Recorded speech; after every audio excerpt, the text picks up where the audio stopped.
Hello, everyone. I'm Jan Damery, and I'm running to be mayor of Calgary.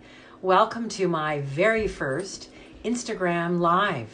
I've got Padre here with me in the room, and we're just going to wait for people to come on board.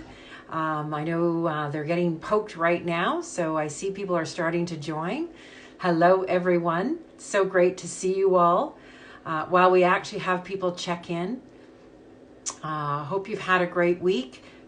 I'm finding the weeks are going really, really fast. Want to acknowledge, though, as we begin, just the opportunity to acknowledge the traditional territories of the Blackfoot and the people of Treaty Region 7, Southern Alberta, and this includes the Siksika, the Piikani, the Kainai, Tsuut'ina, and the Stoney Nakoda Nations, which are the Chiniki, Bearspaw and Wesley First Nations.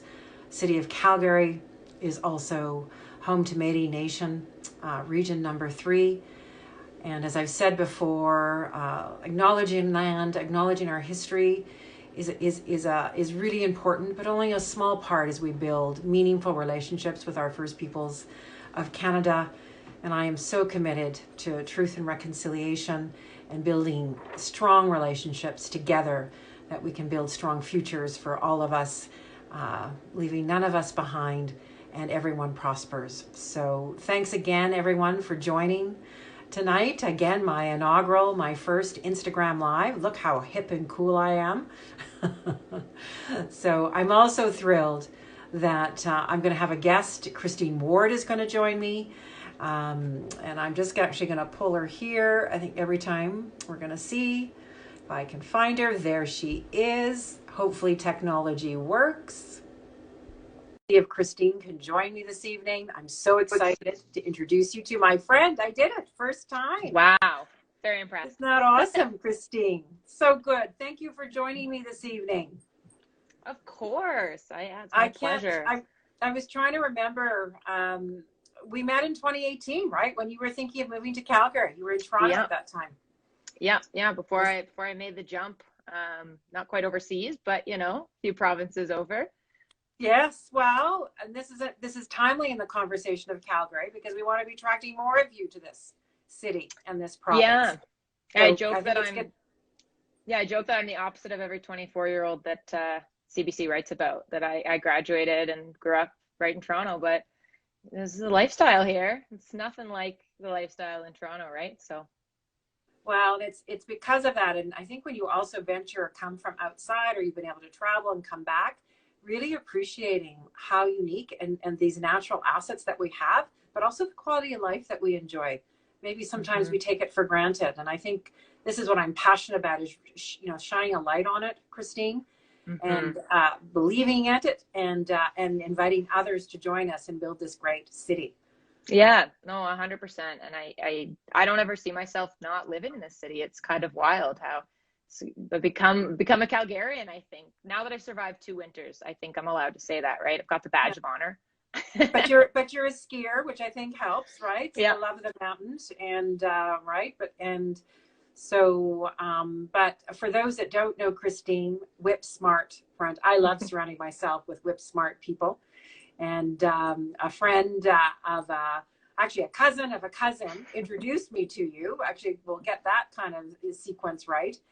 And when you were sort of looking at, and it's just been such a pleasure. And I had a project at a time, kind of 2018, 2019. I remember this, Christine. I was looking to make younger friends. And so I had this great group of friends, but part of it, I figured that's what was going to keep me young and hip, right? As I kind of continued on. And maybe that's an insight into me, but it's just been so fun to watch your career take off. You work in sustainability and startup, so relevant to what we want to talk to you about today, even the announcement that I made earlier. I know you've got some questions about it, but it's about creating a vibrant city. And I truly believe we have to create a place where our young people see and are excited about opportunity. They're excited about the city, that Calgary is a destination onto itself, and then taking advantages of the amenities we have around us. So yeah, it's so important. And it's funny because whenever we hang out, and I don't even like, there's no other word to say it. Whenever we hang out, there isn't an age gap, you know. It feels, and yeah, ever since that first meeting, I remember moving to the city and being a recent grad with no experience, and you know, my cup of imposter syndrome was absolutely full, and so nervous to sit down with anyone, and sitting down with you, and just like immediately, oh well, I value your opinion, you know. And so it's been such a journey, but yeah, it is one of those things too, right? I think I got lucky ending up in the position I'm in now, but I had to fight for it for a few years to you know, the startup scene kind of came to me to get to sustainability, but I'd love to be able to draw people from all over Canada and the world to Calgary for those industries of tech, innovation, sustainability, whatever you want to call it. You know, it's a huge umbrella. Let's get everyone underneath it. Yeah, and just so much opportunity, right? As we also work towards sustainable livelihoods. I mean, that's an area I've been working with in really from the people side. I think this is where all this comes together, but nothing but opportunity, which just excites me. Yeah. And again, one of the reasons why I wanted to throw my hat in the ring to be mayor. Do you remember when we first talked about what I was planning to do? This big idea? When we first talked about this idea, yeah. Oh God, this is a mayor. quiz. You're asking me what we talked about in November of 2018. I can remember no, truffle that's popcorn. a long time ago. I can't even remember that, Christine. Yeah, so. I remember you telling me, and as someone that's not political, and I'd say apathetic towards policy of really any kind, it was one of those moments where, oh, I'm excited by a political announcement, which definitely changed the game from that perspective. But I am very lucky, Jan, to know you like well enough now. I'll say very well. The other very many amazing people on this Instagram Live do not have the pleasure of knowing you the way that I do. So I kind of thought that it would be fun to tell them a little bit about you, as much as you can in a very short amount of time, on an Instagram Live. So I'll start off easy, but I have some plans for us to play a little bit of a rapid fire, you know. Awesome. I like to be fast. Yeah, why don't we start with a couple fun questions. One of my favorite questions, is, what are you most excited about what you're working on right now? But we kind of know the answer to that one. So my second favorite question is, tell me about something that you've bought that was under $50 that changed your life. Like something that you know, found, and maybe it was 5 years ago, maybe it was 20 years ago, but you were just like, this was the best purchase that I made. Okay, so now you're going to get some insight into me, right? You may not know this. I love shoes. And I bought a pair of blue mules. I have a girlfriend got me hooked up with this online site called Zulily, which is a bit addictive. It's actually how I sort of decompress. And bought these blue mules that I just love, and there's something for me about shoes that just truly allow me to kick it up. But it sounds kind of trite, but you know what? It's happy in the moment. Mm-hmm. Maybe change my life is a bit strong, but you know but I love them, and they make shoes me can happy. change your life. that changes your life. So no, I am a girl that way, right? So. I'm a bit of a sneaker. Well, sneakerhead, no, that has a real terminology that I am not, but I do love sneakers. And so I have about 50% of my shoes are sneakers. And yeah, it's a fun part of your outfit, but it also, you know, it supports you, and it's what you're treading on every day. So I think that can change your life. Okay, this one's a little bit of an easier one. I really wanted to, you know, start out with a nice challenging question. Are you an early bird or a night owl?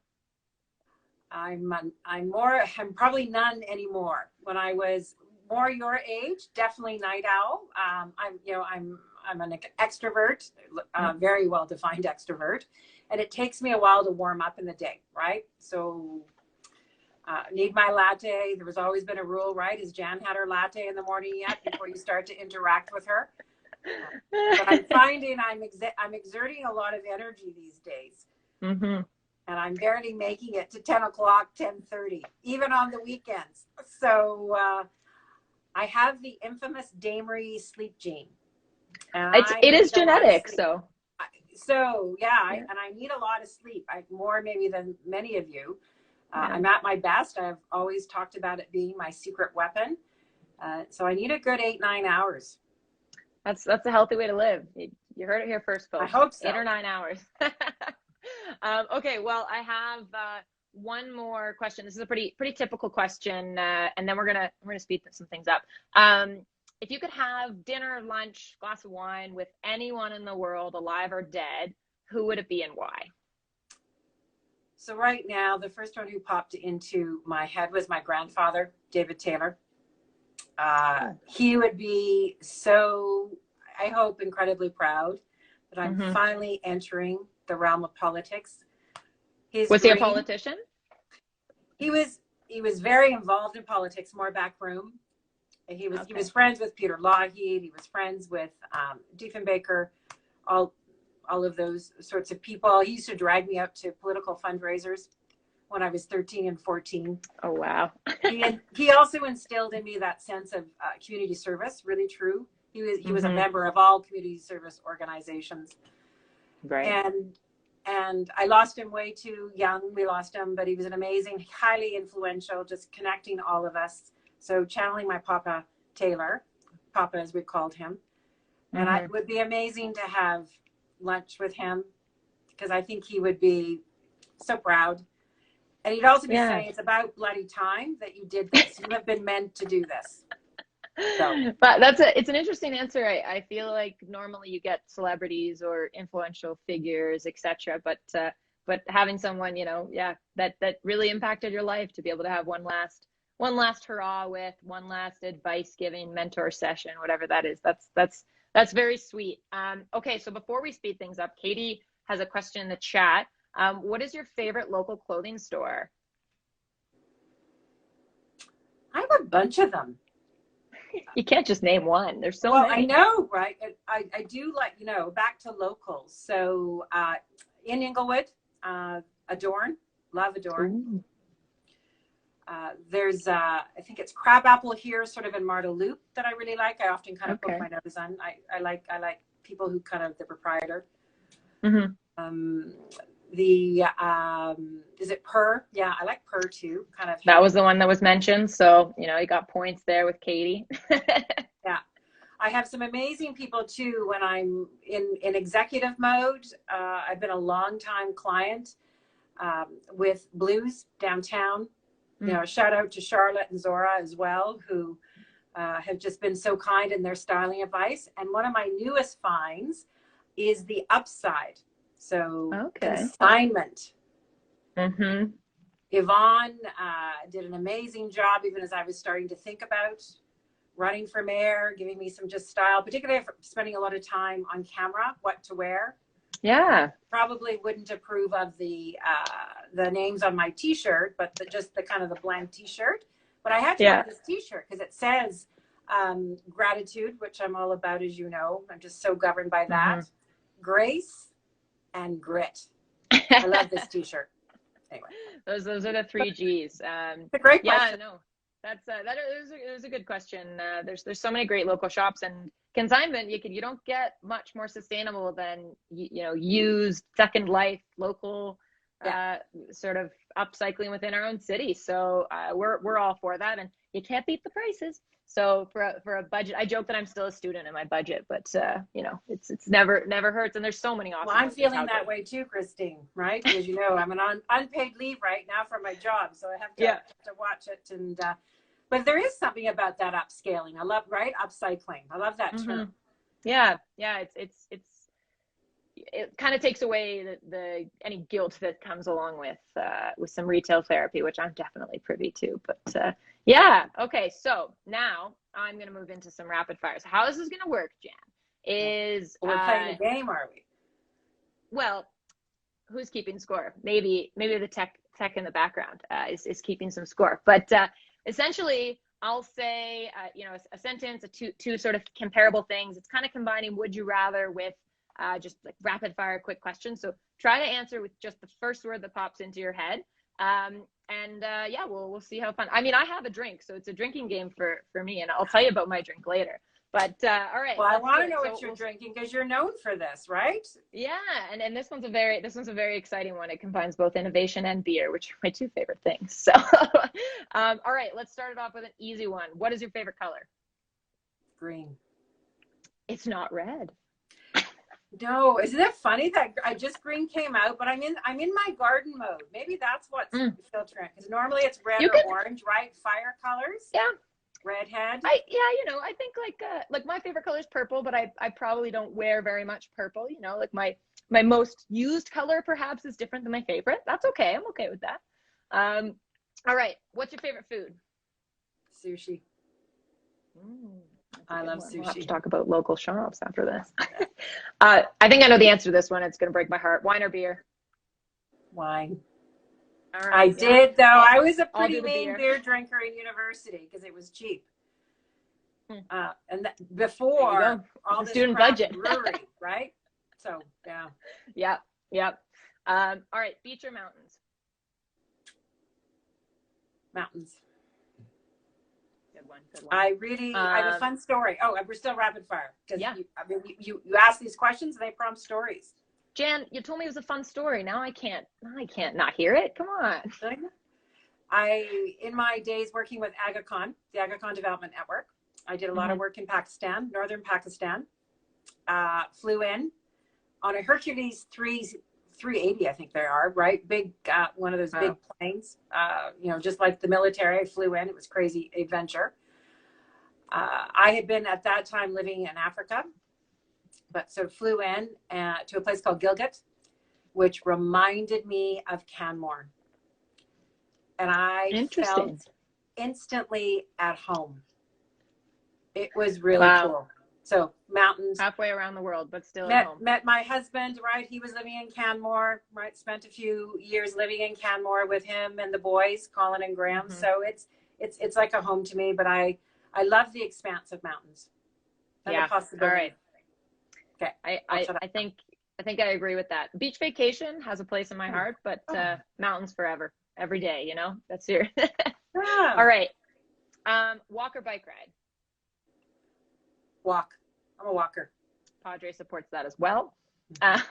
Museum or art gallery? I'm going to say museum. One of my favorite museums in the world is the British Museum, and I'm excited about the redevelopment of the Glenbow here in Calgary. Yeah, they have so cool. many archives that do not get displayed. So I'm excited about their plans and want to be very much a part of that story. Art's really important to me, but I love the museum because I love to learn and the stories, and you almost get the best of all worlds that way. Yeah, I'm a museum lady, which my artist girlfriend might not approve of, but she can drag me to art galleries. That's okay. All right, savory or sweet? Definitely savory. All right, then you might didn't know that. Did you? I didn't, and we got some questions that now I'm going to test it. Summer or winter? Summer. Yeah, with this warm, nice weather, I'm okay with it. And a Calgary summer. I don't like it too hot anymore. There was a time where I say my blood was a lot thinner when I was living and spending a lot of time over in Africa. Yep. And I could tolerate the heat and the sun, but I can't do that anymore. That's fair. For me, it's how dry or humid the heat is. That's I go back to Ontario and my hair grows in size 10 times and it's insane. But like beautiful curls, I think, right? You get beautiful curls. All the curls, curly girl life. Okay, so I got a couple more. So superpower, mind reader or see the future? More see the future. What would you want to see? Like if you, now I'm diverging from the script. You have a time machine. Where do you go? Well, even for me, fast forward 10 years from now, and I just see us really rebounding strong out of COVID in this downturn. We'll really have accomplished what we have been set out for many years in diversifying our economy. It's vibrant. We have beautiful streetscapes. It's a lot of what I'm talking about on the campaign trail. I actually see it. I see it because I've been so privileged to see a lot of the stuff that's been incubating that I know you're very familiar with too. And it just excites me. And I want to ignite it and amplify it. Yeah. All right. I have a few more, even though that's such a good transition. We'll come back to Yeah, that we'll come thought. back. Sweatpants or jeans? COVID, it's been sweatpants, and it's, Of yeah, course it has. I You know, wouldn't be. right? This is a real Instagram live. We're not going to Yeah. joke and say we've been wearing jeans behind these cameras. I got sweatpants on right now. Let's be real. But All to right. go out, I put on a pair of jeans. Yeah, but it's like once a week, so it's fine. All right, this one I know the answer to. Dogs or cats? Dogs, but I had cats for Yeah. many years, right? The Not pet anti-cat, you're pet just menagerie. pro-dog. Always animals, right? All right, and then fries or milkshakes? Fries, and it's the Gonna say salt. this is the It's savory the sweet savory, test. right? It's the salt. All right, and the last one, super rapid fire. First thing that comes to your mind, who should be the next mayor of Calgary? Jan Damery. Would have been a problem if you hadn't answered that one. I'm We might sorry. have had to stop. Did I hesitate? I didn't even hesitate. Technical difficulties and maybe like some snow on the screen. Okay, so now we should move into a nice transition into what we were just talking about with your answer a couple questions ago, and you made a really exciting announcement this week. So I know I've read through it, but I bet you there's a bunch of viewers that haven't. Can you tell me a little bit about it? I sure can. We're talking a lot about how to revitalize downtown. We know that we've seen a real hollowing out, dropping of land values, vacancies as high as we've seen in a very long time. We need to make downtown a neighborhood. The announcement this week was about matching what could be that thing that could pull people in. So proposing leveraging a bunch of plans that are actually, I know, in the works, but a campus that also helps us to deal with our talent pipeline in digital and STEM. And it's about scaling. So it's actually a large campus, but it means that we have students living downtown, made the announcement downtown on a very kind of vacant street. And this is something that is so saddens me, is that there's not a lot of activity going on. And there wasn't even before COVID, because this is a downtown that would empty out 7 to 4, Monday to Friday. It was busy, but then other than that, there was nothing going on. And heaven forbid, if you were hungry, you were at an event or at a bar or a pub, and then you got hungry at 3 a.m., where could you get a sandwich? So when I think of some of my favorite cities, it's these vibrant places and mom and pop places, local places that are open 24/7. And cities that I visited to that I really admire, there's always a university campus and young people living downtown that gives it that vibrancy. So that's the dream. Have found and identified a way that we believe we can actually leverage some existing reserves and leverage the recovery of the downtown space, that we can get space repurposed both for living, but also for classrooms, campuses. If you think of those buildings, it's a bunch of warehouses. How do we start to fill them? And what are the incentives to get developers also to look quite creative? Just thinking, Christine, when you first moved to Calgary, you worked for a company called Mob Squad. Yes. So I remember visiting you in the Edison, which has been such a success story, transforming that office tower into this hip. You went to, the welcome area, for Mob Squad was a cafe. Yeah. It was awesome. And we need more of that. And I want to invest more in that as mayor of this city. Yeah, I think it's sort of creating magnets within the downtown for all kinds of different things. Those natural collisions that happen that spawn investments in entrepreneurs, or where two entrepreneurs to be find each other, and that's where they start their business and Collisions. All of that. Yeah, so it's that start of our relationship and all of that was it's talent acquisition. It's all of these different points that we're really hitting on. So I know I posted about it, and sort of it's two birds, one stone, right? We're revitalization while spawning into innovation. So and I think it's good to talk about the role of the mayor in this. The role of city council is really about enabling. This is not about taking over. It's not about getting in the way. But I think with some of the resources and the focus, we can amplify and scale the effort.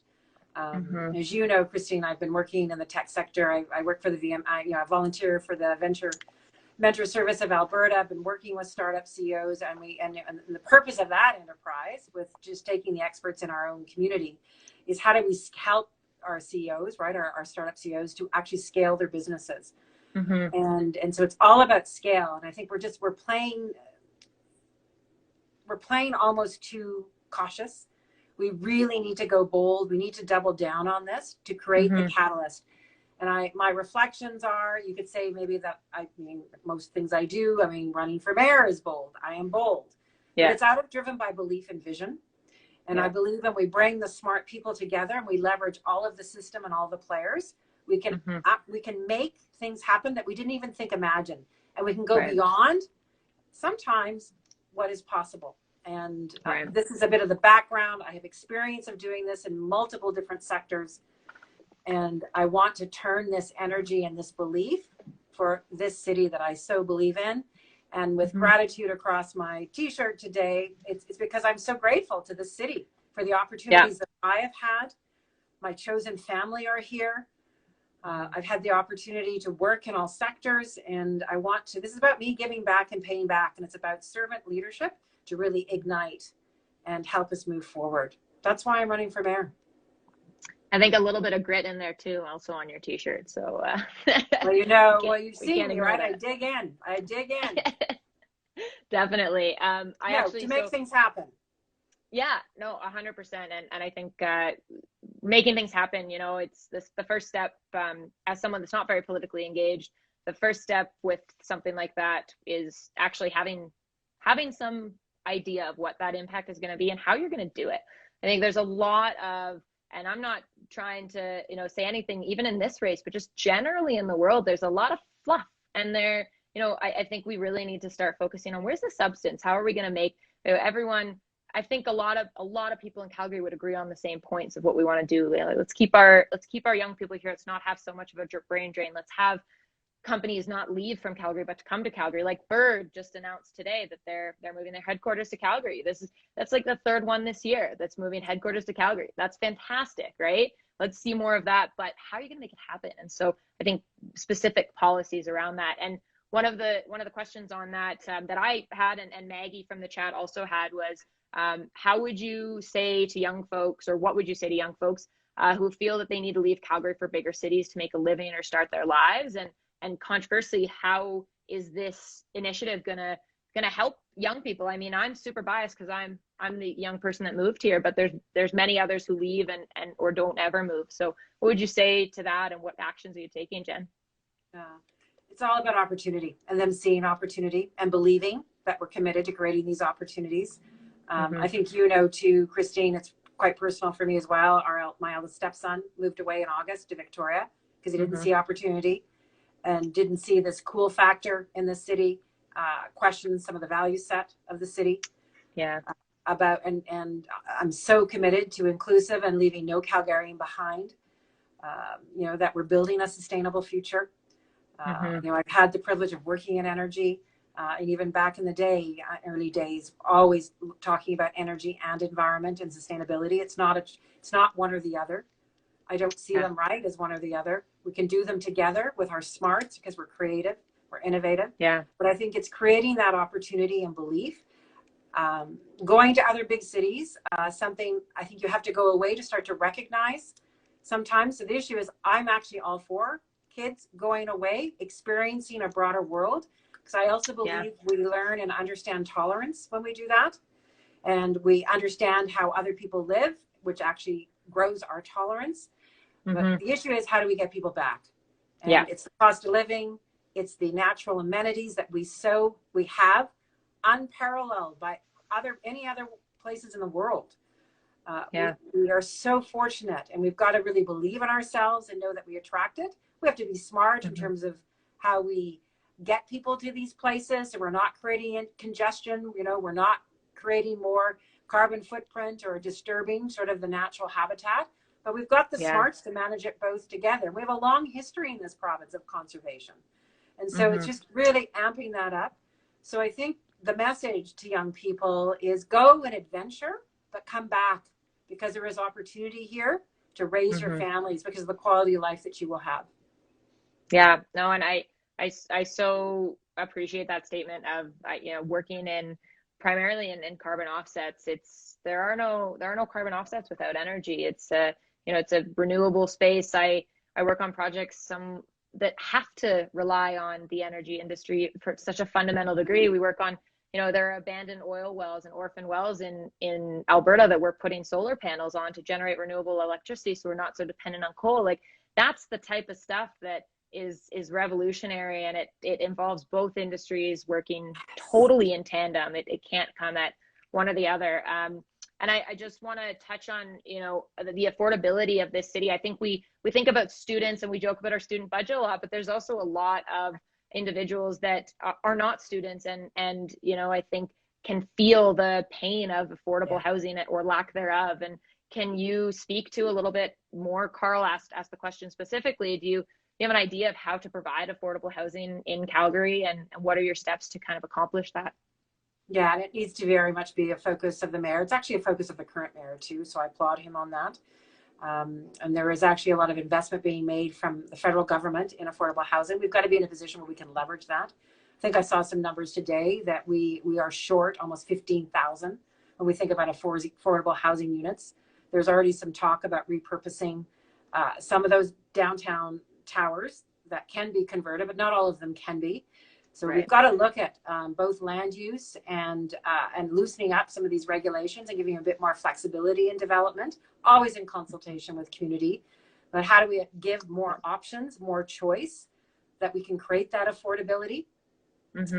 And will be very much, and that is the purview of a municipality. How do we create the conditions for that to happen, and having an eye on that? So I am absolutely committed. You'll start to see some more details that we unveil over the next number of months. Ooh, always starting to get into insider knowledge.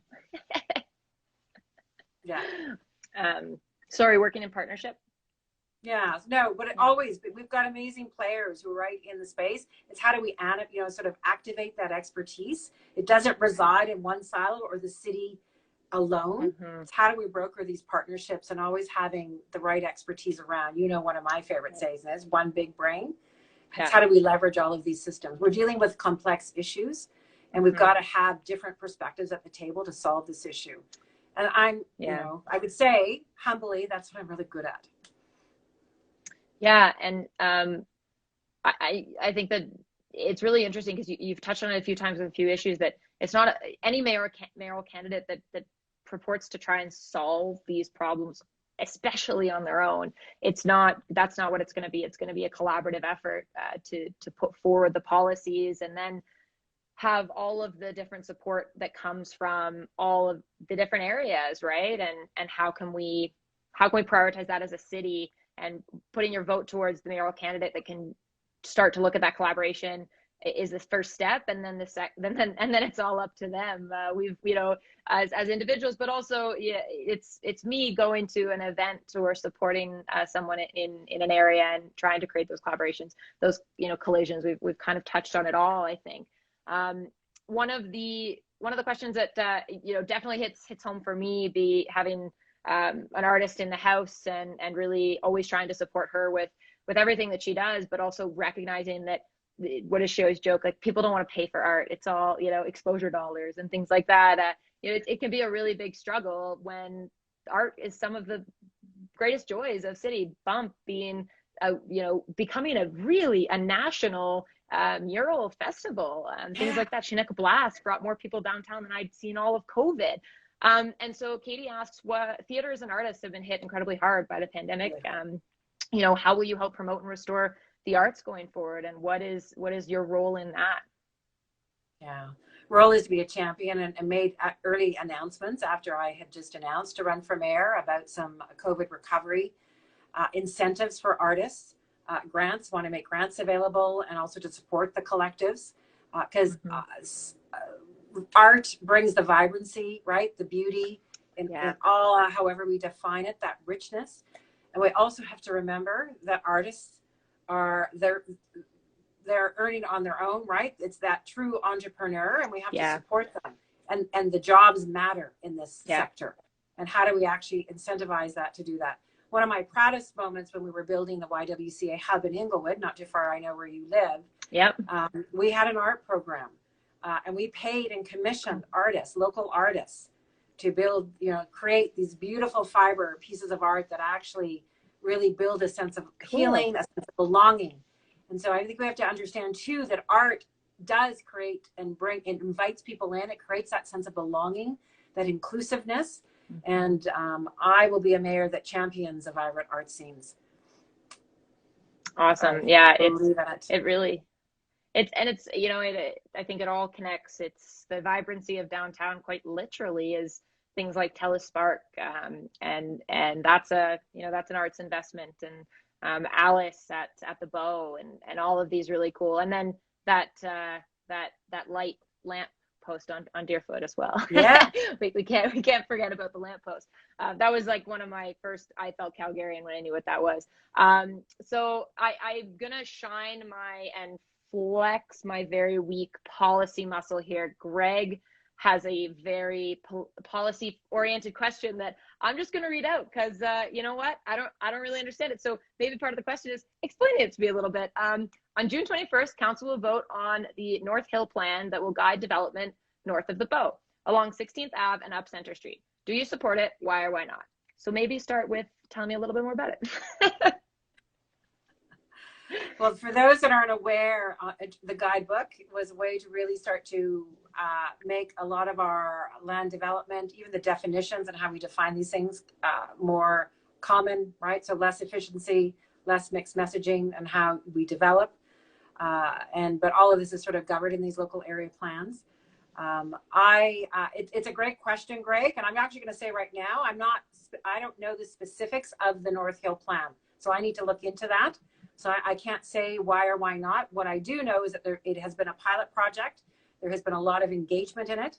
And for me, always I'm interested when people come together and create sort of what they believe is how they want to move forward. So let me get back to you on that as I understand better what actually is at issue and what would be the contention and bringing it to council. So we'll leave it at that. Great question. And I think Greg often gets on these calls and holding me to task, like, you know, learn your stuff, I think he's telling me. So I'm gonna get on that. We're gonna have to unpack it together, Jen, because I need to catch up. Okay, so there's one last question, and I'm gonna ask it, and then I'm gonna tell one thing that a little bit of my answer to it, and then Jen, I want you to close it out. So the question is from Joel. What brings you joy about Calgary? And I'm going to shamelessly plug the innovation ecosystem and beer, my two favorite things. And a little bit about me is that I have been on Jen's campaign for a few months. And whenever we meet, I give a beer recommendation. And I might need to start a blog or something, but I just drink beer while we hang out, and then I review it. And so my beer recommendation today is from it's the Startup TNT beer. It's from Polar Peak Brewing Co. And they actually, so this is actually totally customized, branded for the Startup TNT event, and they drop it off. You know, you get a 4-pack for signing up to watch the pitches, and I had to scoot from the pitches to come to this today. But they're incredible, some amazing entrepreneurs that some I've worked with really closely. Jamie from Fanoramas, some doing AI. So just a real, you know, plethora of different pitches. And it's an IPA. It's an incredible beer. Polar Park Brewing, you did a great job. But super, super awesome initiative that Zach Storms has really, you know, brought to our city. And when you look at impact and you look at multiplier effect, what he's done is incredible. And so check out Startup TNT, check out Polar Park Brewing Co. You know, my dream is we'll have a Jan can to you by this summer, and we'll just have to decide on the flavoring, I think is what's left. I'll be part of the testing committee. So Jan, what brings you joy about Calgary? It's our rivers. I'm very partial to our rivers and our park systems. And as you know, I spend a lot of time walking Padre, and I'm happiest when I'm in green space in the nature. And I think it's something we need to cherish and even cherish more in our city. And I'm really excited about the future of this city. I really believe in it. And I want to be part of that, you know, sort of the catalyst that really generates this positivity. And it means, though, that I understand that it has been such a struggle for so many people in our community. We have many people that are underemployed, not employed, have really struggled with this transition. So it's also with that sense of empathy and compassion of wanting to drive and making sure that we are creating economy that's stronger and better, where everybody actually sees their place in it, that they can earn, right, a living wage, that they can earn, right, a quality of life that they want, and that we all help each other in doing that. That truly is the vision, and I believe it with my heart, and it's why I'm throwing my hat in the ring to serve the people of this great city. So thank you. Awesome. Thank you, What a pleasure. Christine. The time goes so fast. We could be doing this all night, I know. Lots to talk about, but I'm grateful that you are here and that you're making your day in this city as well. You just make it a brighter place. So thank you. Thanks so much, Jen. It's always a pleasure chatting with you. It's an interesting new experience doing it with an audience. I think that there's been absolutely no doubt in my mind the entire time that you've been running, and that really this city needs another awesome leader. I'll say, you know, it's not that we've struggled for a great leadership in this city, but we're ready to move on to what's next. And you know, I'm pretty pumped that a woman's up. That there's a lot of female representation in the running right now. But you know, you've got my vote, so that's all I'll say.